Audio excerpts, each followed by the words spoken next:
Hello and welcome to this episode of the New Earth Academy podcast. And joining me today once again is one of our favourite special guests, much loved and much re-requested to return to the show. So I am delighted to welcome Maria Jones, international astrologer, priestess astrologer, creatrix of the Stellar Mystery School, and an all-round rather amazing goddess. Welcome, my love. Thank you for that beautiful introduction. It's so amazing to be back. It's so amazing to be sat with you again, creating this space. Oh, thank you. And it doesn't seem like 2 minutes since we last sat down to do the spring equinox. It's the time seems to have just really flown by over the past few months. Yeah, it really does. I was just looking at some of the cycles, thinking about what was going on last time that we spoke, and it's really interesting how we are coming together again to talk about the solstice when we've got some really interesting repeating themes. You want to talk a little bit more about the repeating themes? That sounds a brilliant place to start. Yeah, well, I was having a little look at some of the astrology that we will be experiencing during this build up to solstice. And the main thing that we can really think about in those pre-solstice days is Saturn stationing retrograde in Pisces. And I think the last time that we spoke was just before the equinox in March when she entered Pisces. So now, between the 17th of June and the 4th of November, she's going to go back over those degrees, back to 0 Pisces. So we're going to be revisiting these themes of the last 3 months, which is very interesting, with Pluto also going back into Capricorn, because we were also talking about Pluto entering Aquarius around the equinox point as well. So it's almost like, ooh, we've had a little bit of a taste of the future, and now what still needs to be cleansed, particularly on a deep karmic level, because of course Saturn rules Capricorn, and we know this. Saturn in Pisces transit is all about cleansing the deep karmic wounds of the age of Pisces and our own ancestral stuff, very aligned with the sun, about to move into Cancer for the solstice. So there's some big themes unfolding, I feel. And now you mentioned it, I remember having those conversations, because whereas I was particularly excited about kind of Pluto moving into Aquarius and then feeling the energy of what it will be like, the potentials of what it could be like when she finally settles there in 2024. And I think the themes, when you say about the karmic kind of clearing, what else needs to be cleared, it's where we need to really dig deep over the next few months and really throw out those skeletons, not just from our personal closets, but it feels to me on a more collective global scale, we need to really, I was about to say drain the swamp there, but we really need to take everything that's been hidden. And as we're seeing in the news at the moment, that shadow starting to come through, that not that I follow mainstream, but there are a few skeletons just starting to really come out. And that for me is the tip of the iceberg that needs to be resolved by November. That's how I really feel. There's a lot more gunge to be expunged. Absolutely. I always feel the build up to solstice is quite a purifying time. As we think about moving into those cleansing waters of Cancer. And there's also a lot of this kind of Pisces Neptune frequency around. So it's that real energy of, yes, Pluto's drawing things to the light. And then we've got this Neptune energy, this kind of Saturn in Pisces. We've got Neptune retrograde just after the solstice. We've got a Gemini new moon in square to Neptune. So we know there is this kind of energy again of what is real, what is an illusion. Can we trust our intuition? Can we develop boundaries and discernment? That is Saturn in Pisces. So no doubt, as Pluto does move back into Capricorn and these kind of summer retrogrades start to get into full swing, there are going to be different layers of deception that are revealed to us. And I feel like, you know, what's going on in the news at the moment, I'm thinking of a certain TV presenter. As was I. I thought you might be. And, you know, that is just that kind of little glimpse, isn't it, into some of the deeper stuff that actually goes on. You know, it's almost like breaking people into the truth gently when these little things are revealed. So we're going to be going deeper with that as Pluto's going backwards and forwards over this Capricorn Aquarius, first, you know, right up until November of 2024. That's when she'll truly enter Aquarius and stay there until 2044. And for me, just thinking about those kind of revelations that are coming out, again, it is that tip of the iceberg, and it's just an illustration. So whether this is actually part of a deeper trauma or thing that might have been going on in the elite, shall we say, in those in the know, or whether it's just been highlighted to show us potential, is again for our discernment, isn't it? Because actually we could be being distracted by that while the actual deep stuff is still going on. So I'm finding that story particularly fascinating, of all the different interpretations and how you're really truly having to drop into your heart, drop into your gut, and really discern what the truth is and what potentially could be hidden. I don't think it's going to go away for a while, shall we say. But from our conversation, it sounds like a summer of retrogrades and shadow work, which, you know, you naturally assume you're going to be doing the shadow work kind of around Samhain, going into kind of the winter, but it feels like it's the summer of shadow and retrograde. Does that kind of resonate with the energy? Yeah, I mean, the outer planets, planets like Pluto, Saturn, Urania, Neptune, they do spend around 50% of their time retrograde.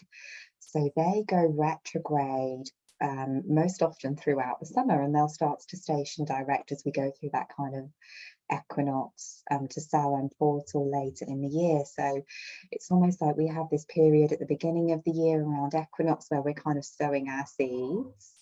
The planets are moving direct, and then they kind of go backwards over the same degrees. And it's like, are you going to continue to put the work and effort in? Is this actually what you want, or is there something that needs to be reflected on or reworked? And retrograde planets by nature are more internal, so they do initiate us into that shadow work, that deep self-reflection as well. So, you know, the summer is this time of where we are, you know, symbolically tending and tilling the fields of our own dreams to see what we harvest as we go towards the autumn equinox. But this year is particularly special because we have a Venus retrograde in Leo, which I think is one of the most exciting transits of the year. And Venus will actually be stationing retrograde on Mary Magdalene's feast day, the 22nd of July. So it feels highly significant. It does. So the 22nd of July is always, it's something that I've become more and more aware of. It always feels like a very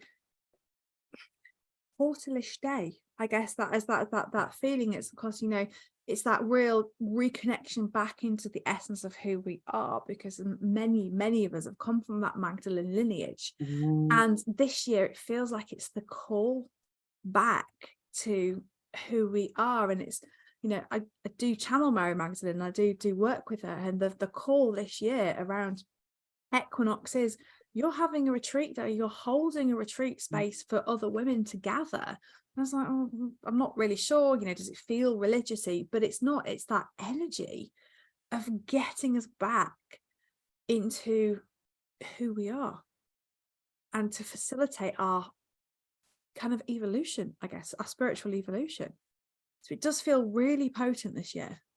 Yeah, it's going to be a very potent period throughout August, well, July through August and into September. You know, not only do we have this Venus retrograde, she's making her new star point in Leo in mid-August, around the time that Sirius rises, around the time that we have the heliacal rising of Sirius and that whole kind of Lion's Gate energy opening up. So we know it's a really powerful period anyway. But the 22nd of July itself, interestingly, that it was chosen for Magdalene's feast day because it is traditionally the day that the sun moves into Leo. It varies slightly year to year, but it is the start of the solar season. Leo is the sun.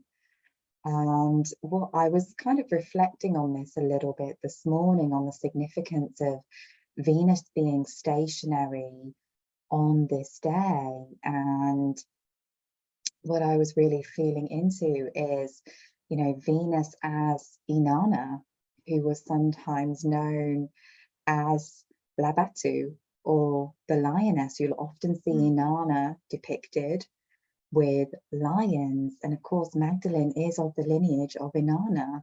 If you really dive into that whole mystery tradition, those mystery schools of Inanna to Isis to Hathor that Magdalene would have trained in. So it feels deeply significant. And I think Magdalene priestesses, star priestesses, priestesses of Venus throughout the ages, we have always been the ones that witnessed and honored the cycles of Venus, her rising, her descent, her journey into the underworld, and her resurrection, which we symbolically also go through every time that she has a retrograde, every 18 months.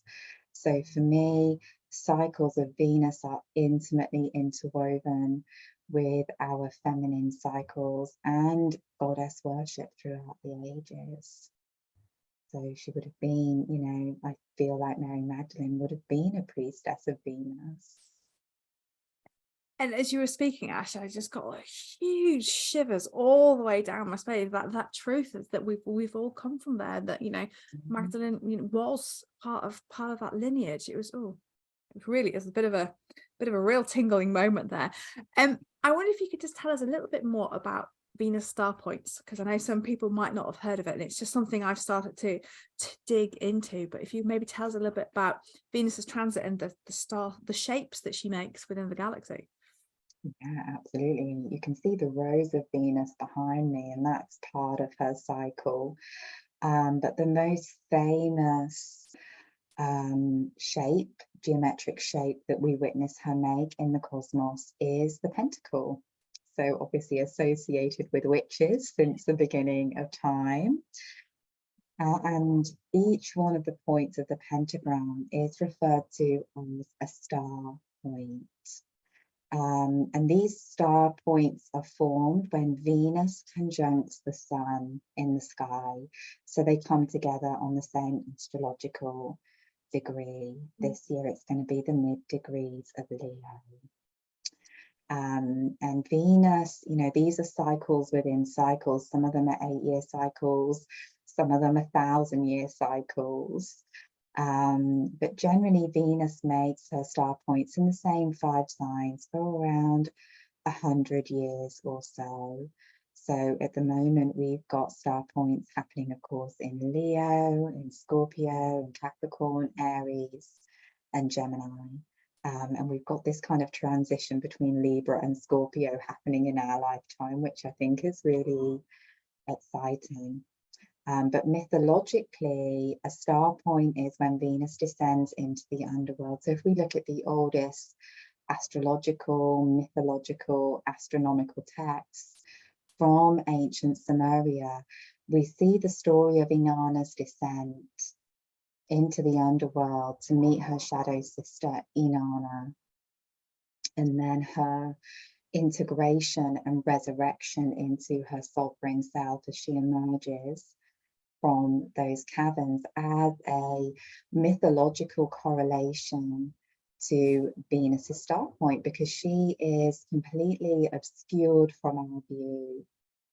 When she makes these star points, we can't see her. She is what we call Kazemi. She's in the rays of the sun, so she is in the darkness.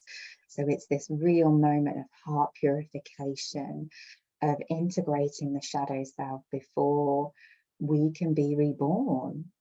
And this year, it's even more present because we also have Black Moon Lilith involved in this retrograde.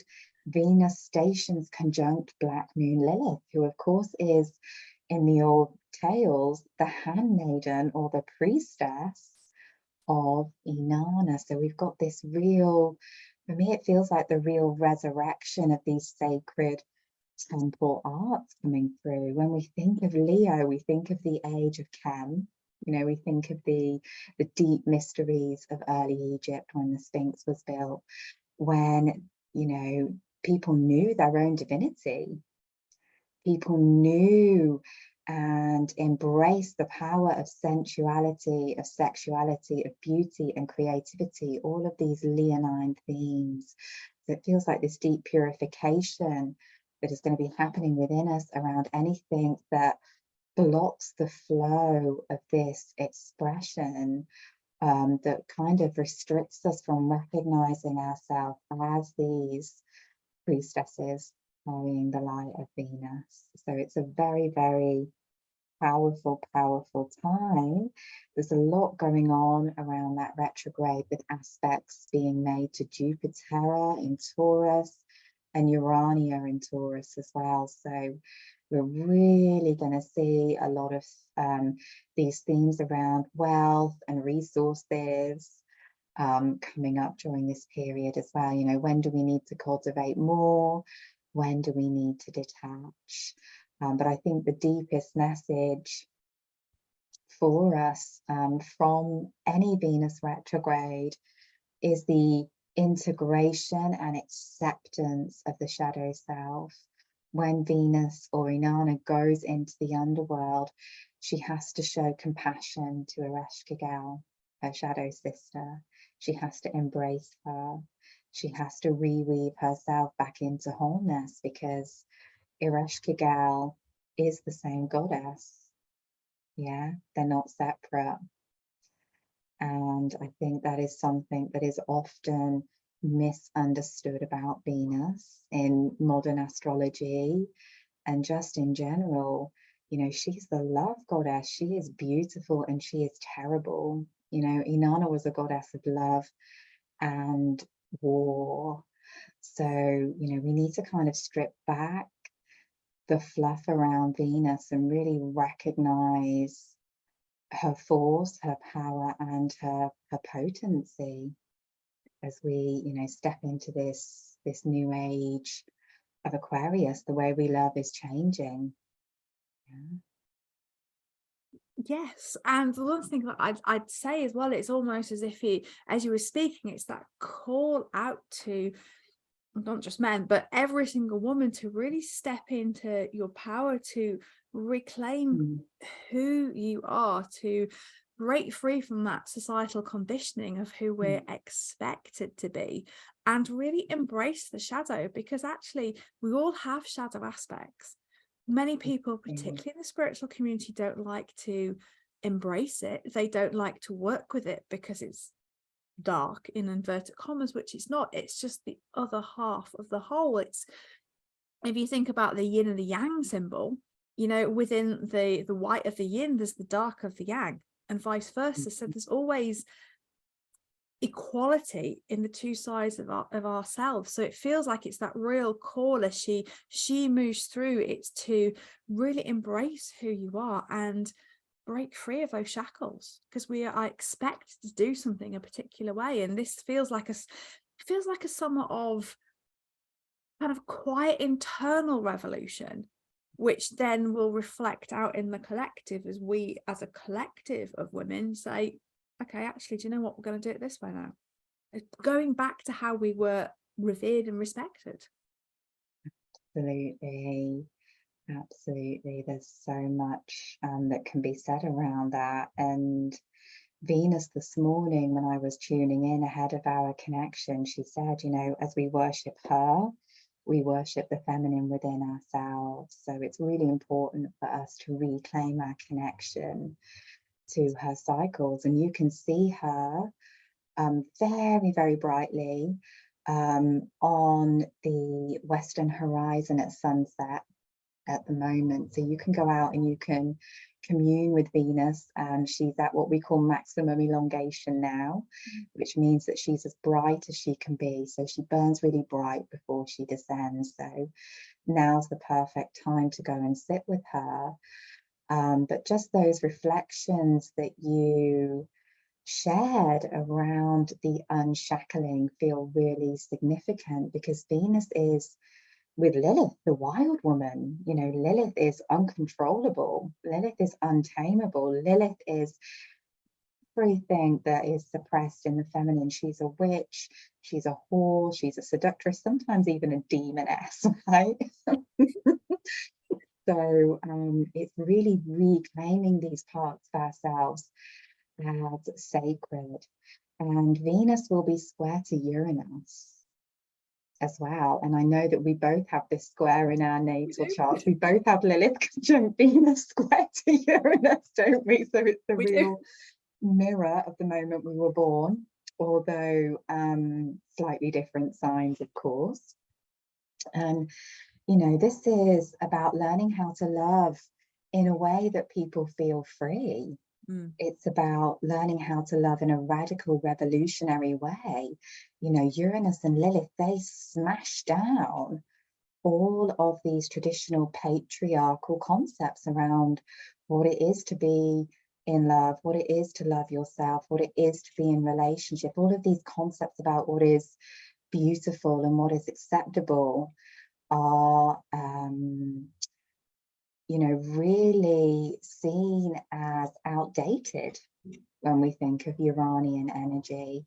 So it's kind of claiming back the power to worship at the altar of our own beauty in all of our shadow and light, not just these Venusian aspects, not just these kind of motherly aspects of the feminine, which are more connected with the moon, but also as Lilith, as the enchantress, as the one who bewitches and entices. You know, Venus has her apples of temptation, and she most definitely has a shadow side. And if we think of her as she was described in the book of Revelation as the whore of Babylon, I think that is a really good image to take with us of Venus as we go into this new age. You know, Venus was so focused on in that book of Revelation, and that makes me think of her as an apocalyptic goddess. You know, the apocalypse, the turning of the ages.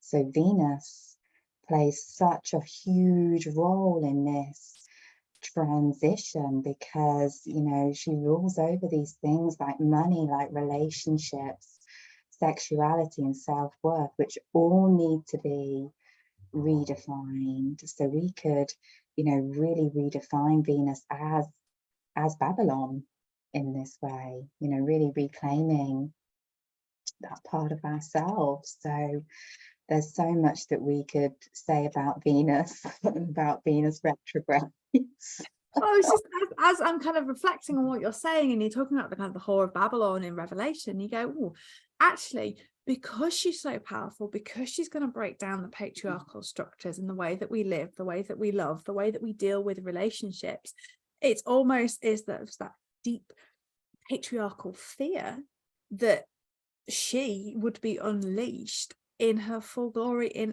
and in her full power. And reflecting back on that, if you kind of look at the original word virgin, it's not about being kind of sexually chaste and pure. It was about a woman who knew her own mind and would, you know, sleep with the people she chose to sleep with and have that energetic exchange. And often priestesses as well, who, you know, would use their sexuality sacredly. It just feels like it's that push to do that again. Absolutely. I mean, Babylon was Inanna. And that is exactly, what Inanna's priestesses did. They practiced that art of sacred union for healing, for activation in a way that we potentially can't even comprehend in the times that we live in now. And because that power of feminine sexuality is so feared by the forces that be, that's why they spent so much time and energy trying to shame us for it. That's why, we have this archetype of the whore of Babylon. So that's why I actually like to call Venus Babylon, because I like to reclaim that. And, Babylon is an energy, or Venus Inanna is an energy that calls us to make love to life itself. So her cup is filled with the blood of the saints. That's what it says in Revelation. And this is a metaphor for us being, able to make love, to fill our cup with every experience that we endure in life, whether we define it as pleasure or as pain. Yeah, she teaches us to be fully present in every experience. So, for me, she is a very powerful archetype for women at this time, particularly those of us who do resonate strongly with the kind of Inanna Lilith archetype. So if you're unfamiliar with her, I would really recommend the book The Red Goddess by Peter Gray, and really kind of diving into this space of Venus from this perspective. And Babylon has been a reappearing figure throughout history. And so we see her popping up in the work of John Dee and Edward Kelly, the famous astrologer magicians to the Queen. We see her in Crowley's Book of the Law, and we know that he too was a proponent of this new age. He called it, transitioning into the age of Taurus rather than Aquarius. But Babylon and this release of the divine feminine, the reclaiming of the power, the womb power of the divine feminine, always plays a role in this shift. Yeah. And it is that, and you're seeing that reflected in society without going down that rabbit hole. The women who are really reclaiming their womb power and saying, hey, hang on, this is where I create from, this is who I am, and no one else has that right to take that away from us. I think we're going to see, it feels like a little bit of an uprising in certain aspects of society over the next few months, because actually, why should we take being told what to do anymore? We've been suppressed for so long by men who are now telling us what we should be doing once again, but on a different level. And then they, in turn, kind of take, I'm going to go back almost to the witch women, they're taking other women to turn against other women. It's how they've always played the game. So I think it's going to be a fascinating, I'm going to call this summer the summer of revolution and retrograde. That's how it feels, as this real undercurrent, as that almost Eris actually energy, because I know she's still around doing her thing, isn't she, that kind of street fighter goddess. Feels like there's going to be a real upsurge in personal and collective feminine. Yeah, and I really just want to hone in on what you said there around women turning on women as well, because the wounds of sisterhood can really show up with Venus Lilith. Because when you step into your power and you do that Leo thing of being in your radiance, of shining, of sharing your unique expression, you naturally will trigger insecurities in other people as well. And that's where we get this kind of blaming and shaming and competition. That's one of the shadows of Leo, competition with other people. or other women as well. So that's something else to really look out for. You know, how can we do Aquarius? How can we really tune into that Uranian energy and come together in equal community and circle where nobody else's shine diminishes anybody else's light, you know, where we allow people to live as they choose. You know, that's the Aquarian way. You have your truth, you have your expression, and I have mine. The way that I choose to love or live or use my body is maybe different from your experience and your needs and desires, but how can we, you know, really honor everybody for where they're at on their journey? Because, you know, as we know from studying astrology and birth charts, everybody expresses love, everybody expresses sexuality in a different way, everybody has their own unique gifts and things that they are here to share and express with the world. So I think this could be a real time of recognizing the individual within the community as well. Leo is our individual self, you know, the solar self. Every man and woman is a star.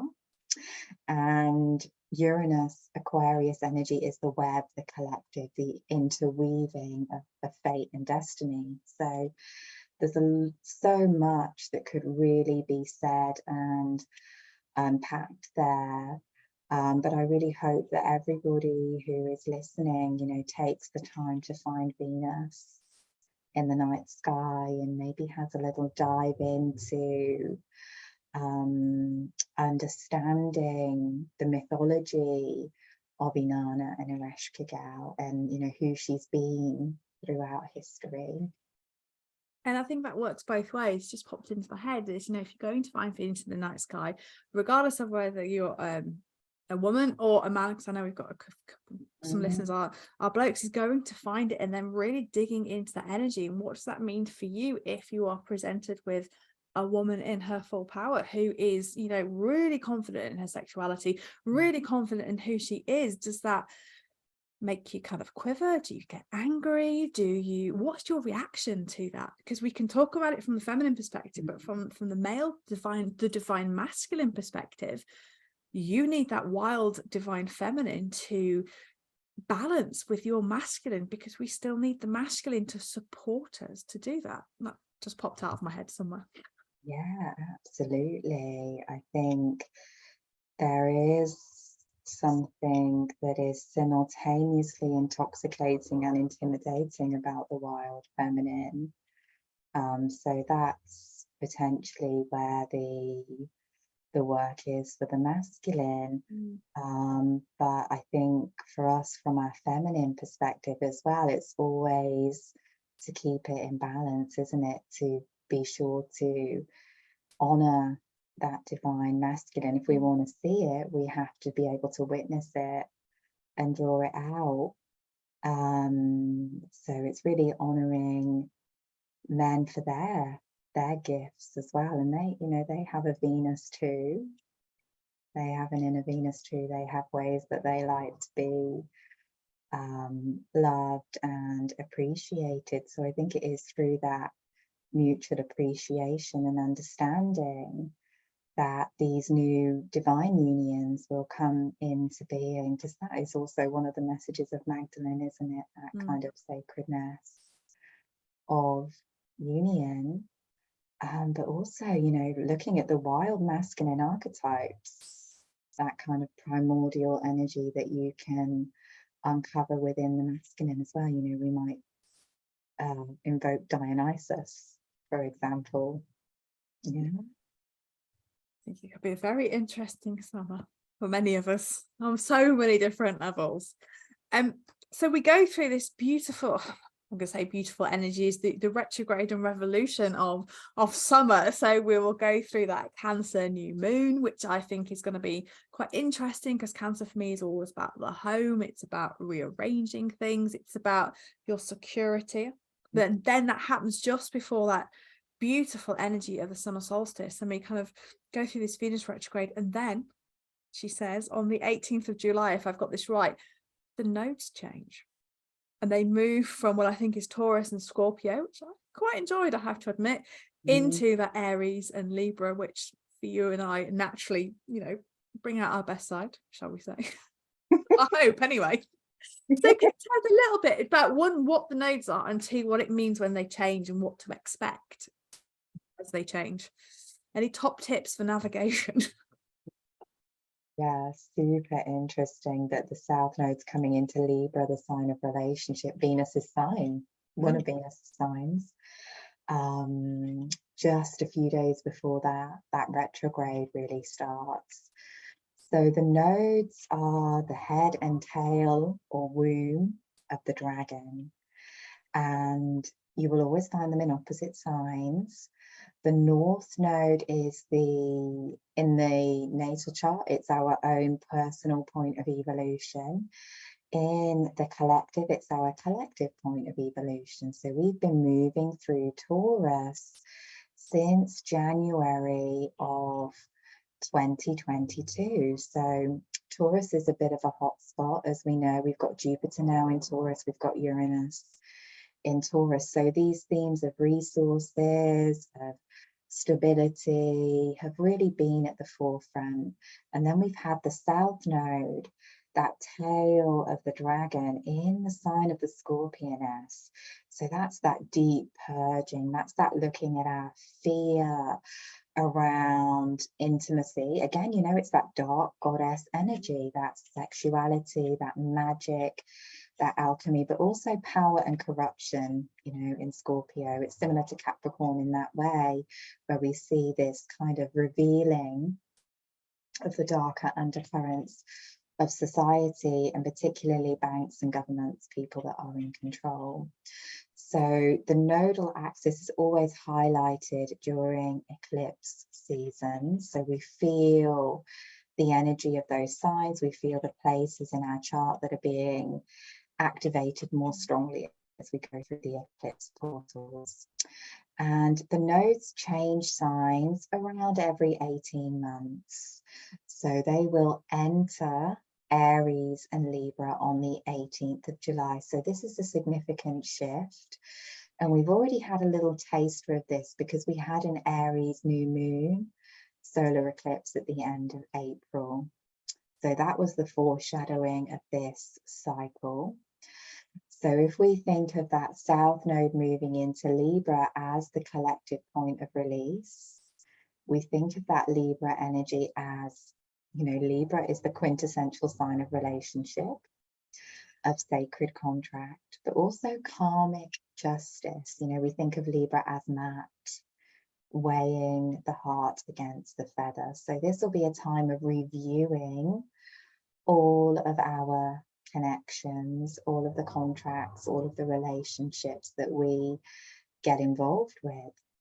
The North Node in Aries, Aries is the warrioress. This is Mars's sign. So we've got a bit of a switch here. We've got the South Node was ruled by Mars in Scorpio.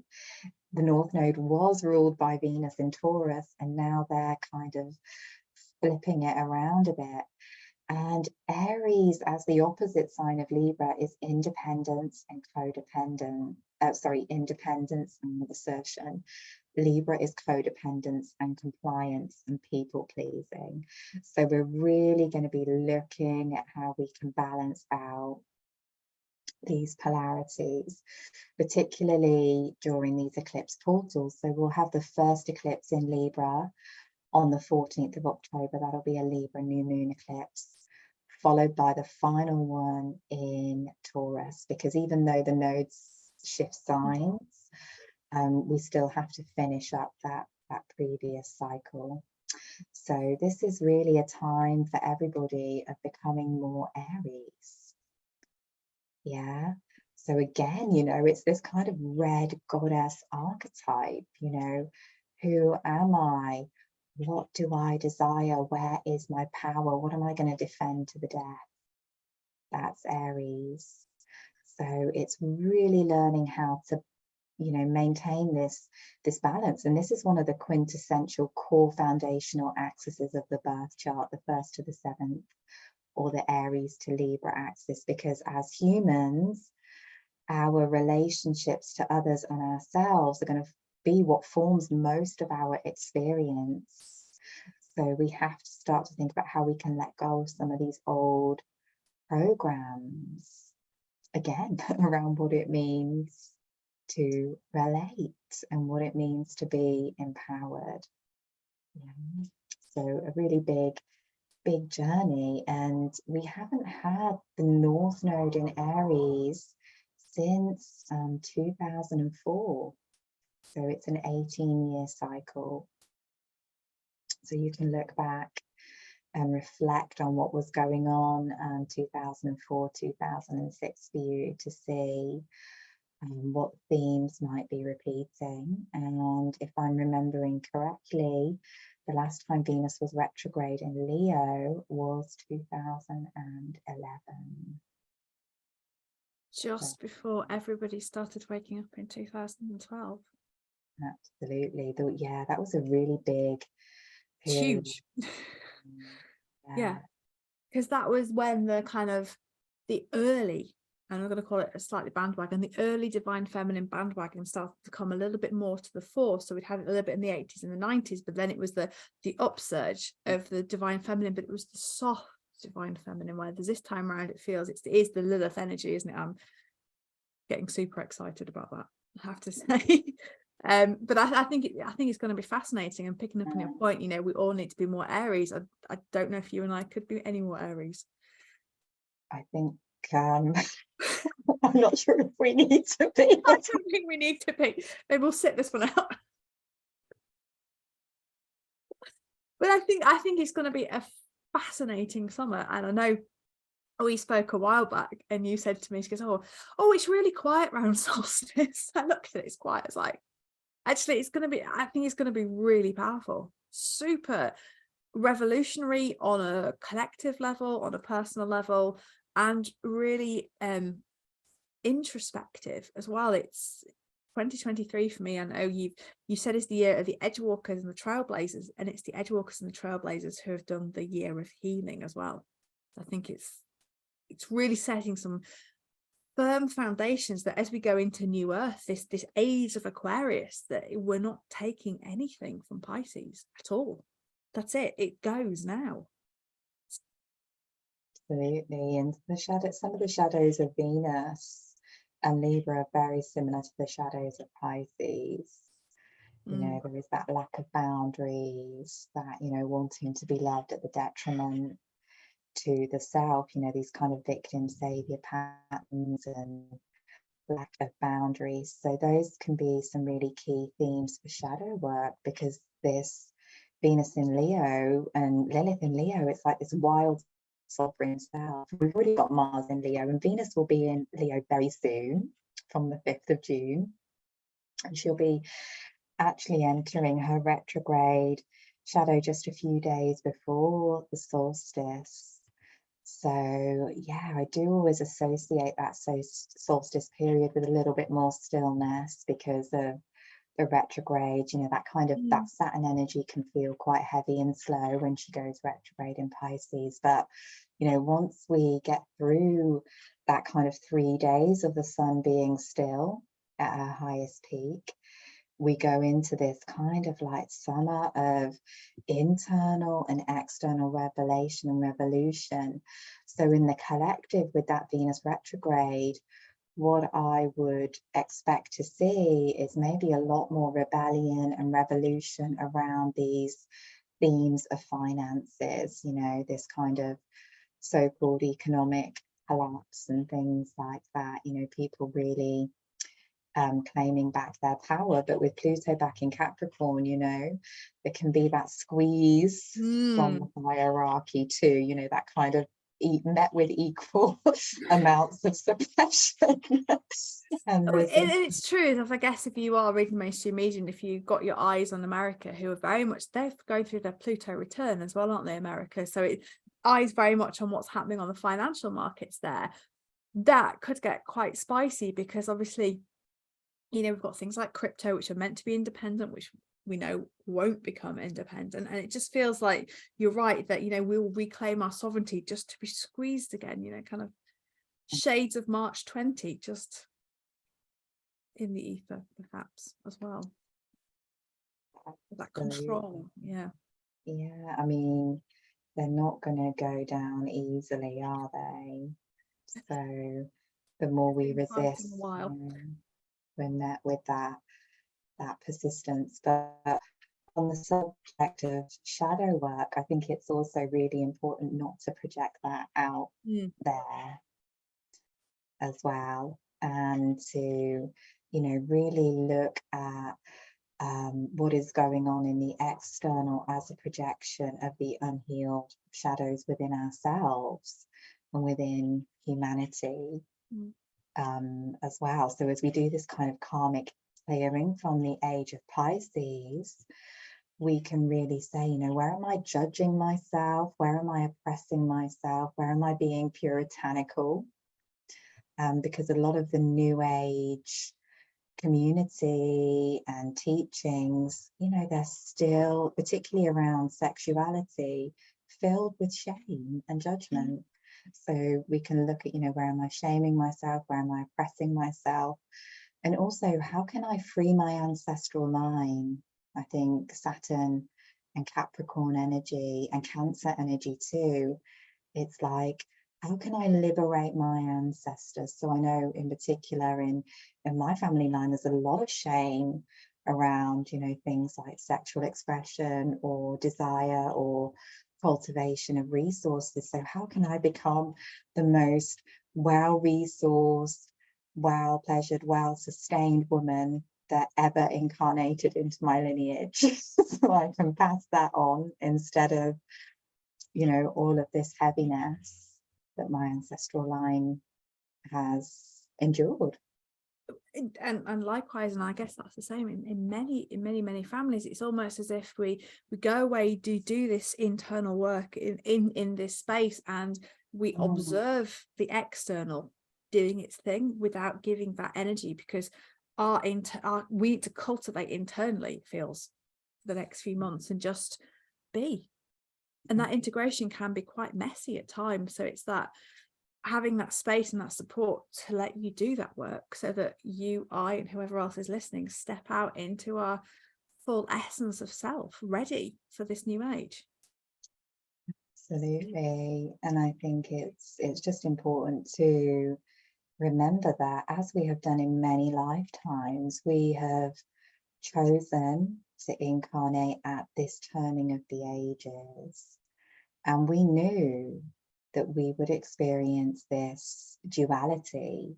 And that's why we wanted to come here. We wanted that light and dark. That's Gemini, isn't it? The pillars of light and dark, the dual expression of life. And, we see that in nature. We see that in the goddess herself, the beauty and the terror of being alive.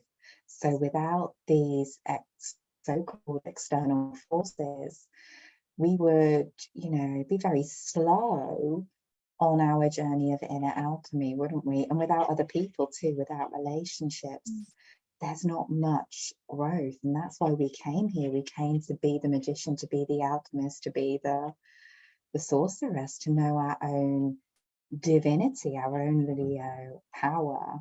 So for me, it feels like this time is going to be not only that kind of clearing of the residue of the age of Pisces, but also if we think of the age of Leo, the beginning times, a lot of people say, and I personally believe, that the age of Leo, when the Sphinx was built, this was when society was reforming after the Great Flood. So there's a lot of us that have had many lifetimes during the age of Leo in Egypt, that we're also clearing up now as well. So this energy siphoning, this power giving away, where these kind of elite factions or dark brotherhoods came into being, so this is the balancing, and this is what we came here to do. And we've probably got our own karma to sort through as well, without what they're up to. But for me, it's that dual purpose, isn't it? We're here for a dual purpose. We're here to grow as a soul, but we're also here to do some really chunky pieces of work, to really write what's been going on. I'm not going to say right the wrongs, but to right everything and create something amazing. And the fact that we've chosen to do this, you know, must say something about our character. You know, sometimes you do want to stop the world and get off, but you know, we never stop, because deep down in our soul we know we're here to do something incredible. It's alchemy, like you say. We're here to alchemize what's been and to then create what's to come.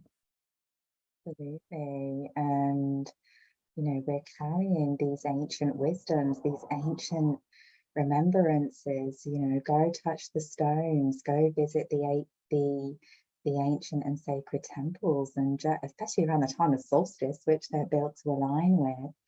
And just remember, you know, we place them there to remind ourselves, you know, of what humanity was and what it could be. And I think the key is always balance.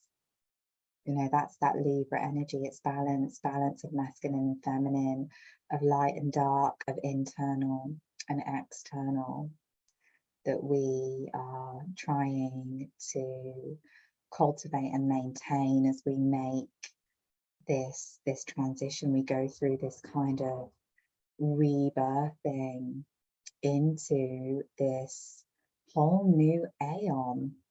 You know, we can call it a new aeon. And, you know, we can remember what we've learned in these previous lifetimes, these previous turnings of the ages of Taurus, the ages of Leo, and the age of Aquarius are particularly connected because they're fixed signs. They're all fixed signs. So it's really crucial at this time that we really step into that authentic expression, because no other soul has had the experiences that we've had. No other soul carries that same medicine of the journey that our soul has taken through lifetimes. So it's the energy of Leo can really help us tap into that, you know, the star at the center of our own being. Yeah, we have the stars out there, but we also have our inner sun, which is a star. That's why Leo's always associated with dramatics and theatre and all of that kind of thing. It's a literal star. And knowing some Leos, I'd agree with you. So it sounds like this summer kind of is bringing our conversation to kind of conclusion, is that it's about revelations, it's about revolutions, it's about retrogrades. I think that feels like the 3 R's that are going to sum up our summer, really. And it feels powerful, really, really powerful. Summer of love revolution, whether that is self-love within relationships, love for humanity. Yeah, so I think it's a really powerful time for reclaiming that fierce, feline, feminine nature, and really being the revolutionary in your own life. You know, what is stuck, stagnant, what needs to change, what old patterns are you in these areas of your life. And again, you know, it's all about expansion. We're looking at Jupiter, we're looking at Uranus and Taurus. How can I expand? How can I liberate? How can I create radical transformation within myself, which then uplifts and inspires and illuminates others? Perfect.